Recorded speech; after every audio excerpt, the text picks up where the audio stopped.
Indeed, may our praise be to the one who has created us and has given us his oneness, the unity that we have, not because of who we are or what we are, but because of the God who loves us. Please be seated. I remember the first time when someone used the phrase, "Heads I win, tails you lose."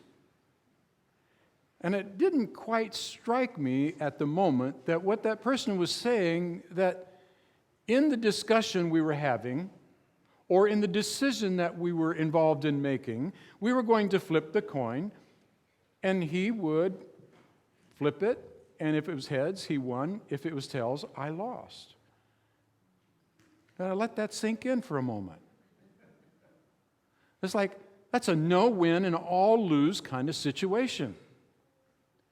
And I wonder how many times in King Saul's life that he felt that way. That King Saul in his life must have really felt like a loser. That everything was just not going his way.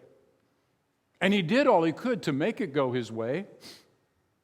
But he found in the whole process of his life, he was unable to make things work. You would think that somehow someone could come along to Saul and say, "Saul, let me help you out. Let me help you understand what you can do or what can be done in order to help you have a more prosperous kingship." Of course, it probably didn't help when Samuel stood up before the crowd and said to all the crowd, "Now you messed up."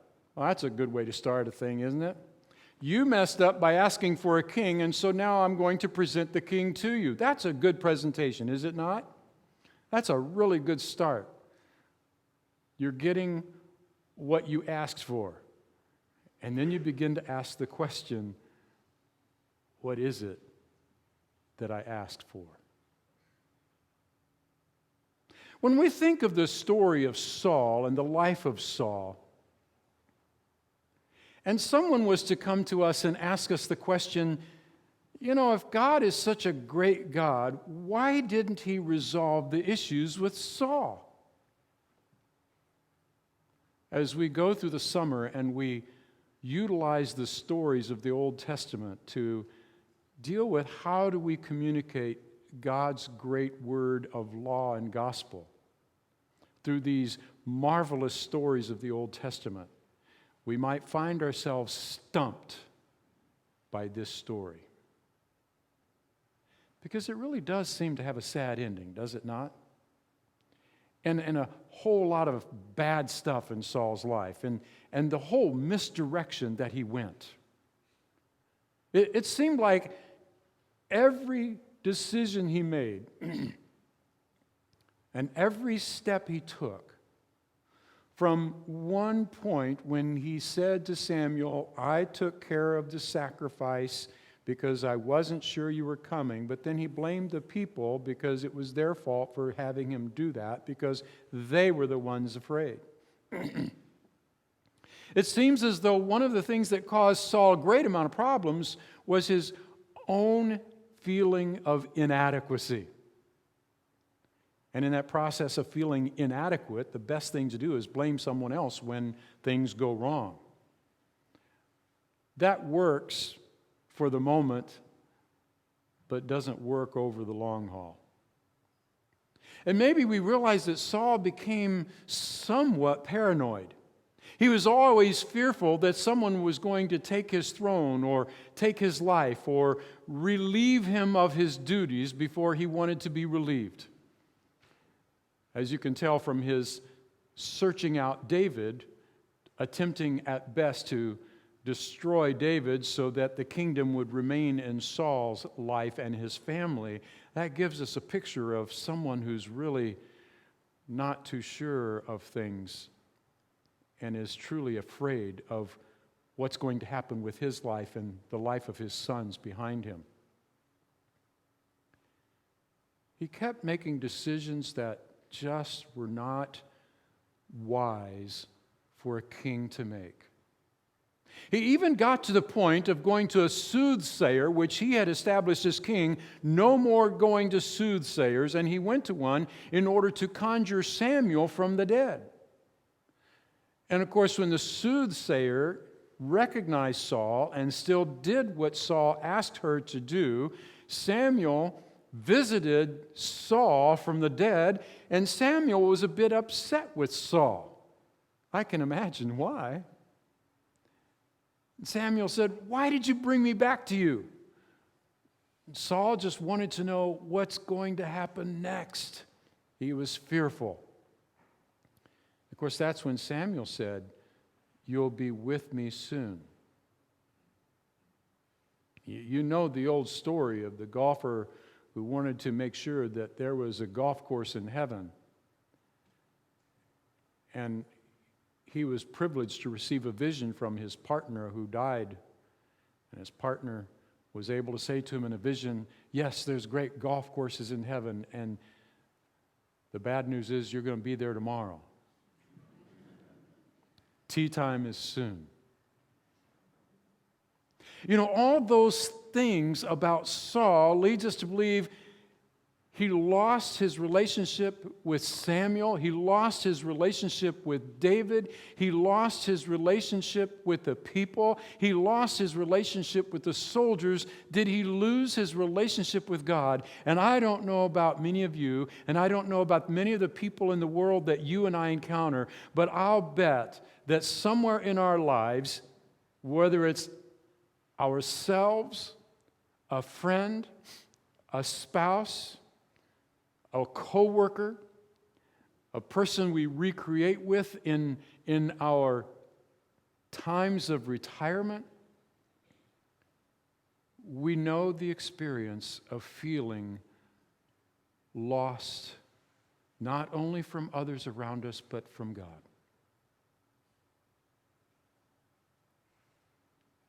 And the despair that sets in is huge. We know that can happen at any age as well. It can happen to children. It can happen to our youth. It can happen to people of age as well as people in their middle ages. It can happen to any gender, male, female. We know that. So how do we speak to that? How do we bring in the realization that sin in our lives creates this horrible feeling, this horrible experience? Sin in our lives that loves to just permeate us, and Satan loves to overcome us to the point that this begins to overtake us. What's the answer? I'd like to go to the beginning of Saul. What we don't realize about Saul is that God met Saul in his everyday walk of life. He was searching for his father's donkeys. Can you imagine Saul doing what his father told him to do? He's a farmer. He's out there dealing with agriculture, and he needs his donkeys to take care of the farm. And the donkeys are gone. They're lost. And he's out with the servant looking for donkeys. And in the process of looking for donkeys, Samuel meets him and anoints him as the next king. So you go from looking for donkeys to becoming the next king. How many of you know that maybe when you were baptized as an infant, you weren't looking for donkeys, but you became the next precious child of God?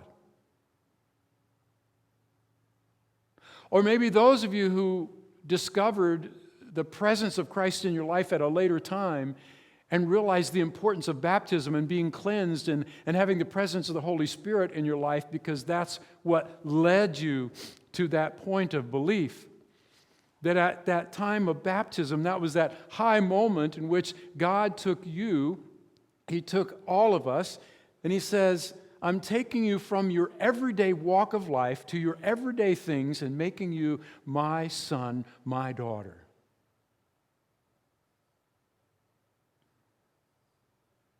Those times in our lives when it seems as though the Spirit fills us and moves us are those times in which God is reminding us that we are His special children. So we go back and we look back at our beginnings and we go, wow, that's what God has done for me. And then we look at that time in which we are discovered. We are discovered for who we are and what we're called to be, whether we're a child or adult or whatever age we might be, and we're called upon to receive attention. Saul was hiding in the baggage. He was hiding far away so people wouldn't see him. In fact, after the whole event of getting anointed, when he went home and his uncle asked him what took place, he said, well, I found the donkeys. But he didn't say, I was anointed king. Because sometimes when we discover that God has a plan for us, we're nervous. We're nervous about being that church member. We're nervous about that day of confirmation. We're nervous about being called to serve in a special way in the church. We're nervous about being in the community and being recognized as a Christian. We're nervous about that, so we tend to hide away till someone calls us out. And then everybody looks around, and Saul was head and shoulders above everyone. Heads win. He was head and shoulders above everyone, and as he lived his life as king, if he had realized the people that God placed around him, he would have remained heads and shoulders above everyone. When I look back at my life, there is no doubt in my mind of the people that have enriched my life. From the mother who was the mother of the first girl I dated, who saw to it that I went to school beyond high school. And she said, you need to go to Concordia Lutheran College in Austin. And since I could play baseball and be in theater and be in the choir, okay, I'll go.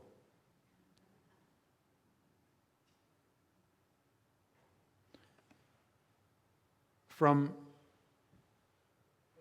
the people who became my mother and father-in-law many years later,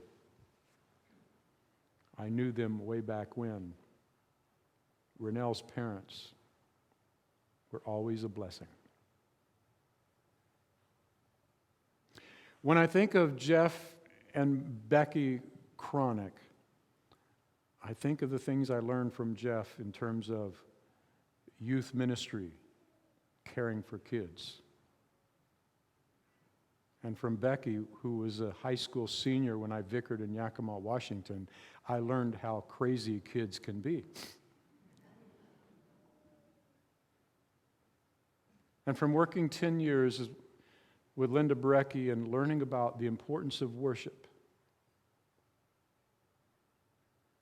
what Saul failed to realize was that God was constantly placing in his life people of value.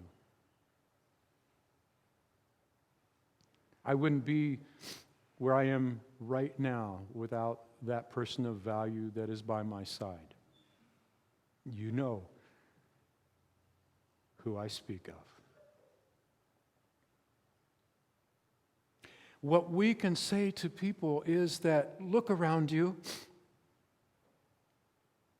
Look at the people that God has placed in your life. They are there for a reason. They are the gifted people that enrich your life so that you can be the person God has called you to be. heads win. Because the people that are around you and around me, around all of us, that reveal Christ's love and His grace to us, is revealing to us the head of the church, Christ Himself. Is revealing to us the God who says, I'm never going to let you go. I'm never going to give up on you. You are mine. You know, there's words of grace that were early in Saul's life, and these words of grace, I believe, stayed with him deep inside. And these words were that despite those who despised him and did not bring presents to him, when he was able to defeat the Ammonites who were trying to destroy his fellow relatives at Jabesh Gilead, and he was able to do that, those came to him and says, you know, those rotten characters that didn't follow you, let's bring them up here and put them to death. That's what we do in the world. That's how we carry out the law. That's how we fix things. And Saul says, no, not a man shall be put to death today, for the Lord has worked salvation for Israel. Think about that. None of us are going to be put to death today because of our sin. None of us are going to experience the death we deserve eternally because of our sin. Because Jesus came into the world to be the one to take care of the evil one, Satan, who would want us to be destroyed. Jesus is the one who shed his blood on a cross for us and went into the grave and said, the sins remain there, not with us. He's the one who rose again from the grave and declared to us that he is king. No matter what rulers or principalities exist in the world, they are under his direction and subject to him. He is the one who reigns eternally for each and every one of us. And he says, I will be with you always, even to the end of the ages, even to that end point in death in this world. So, was Saul a loser? I think he lost in so many ways. The consequences of his sin were huge. But there's something that we often miss in Saul's life, and that is his death. We see it as horrible because he and his 3 sons were killed in a battle. And his enemies took him and hung him on the wall with his sons in order to mock him and mock the people of Israel.